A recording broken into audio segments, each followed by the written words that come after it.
Pagkalipas ng kalahating buwan, napilitan kaming kunin na yung mga barya sa PisoNet namin. Gusto pa sana naming patagalin ng isang buwan bago namin buksan. Kaso hindi na mahulugan yung mga nasa VIP PC kasi umaapaw na yung barya sa loob. Binuksan na din namin yung mga nasa PS5, PS4, Nintendo Arcade at sa mga regular PC. Lahat na para sabay-sabaw na. Malamang curious kayo kung magkano yung kinita ng PisoNet namin sa gitnang bukid. Pagkalipas ng 3 oras, natapos din ang mano-manong pagbibilang at eto na ang kinalabasan.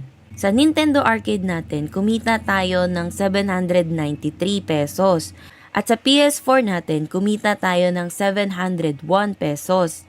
Sa PS5 naman, kumita tayo ng 2,136 pesos. Sa mga regular na PC, kumita tayo ng 7,347 pesos.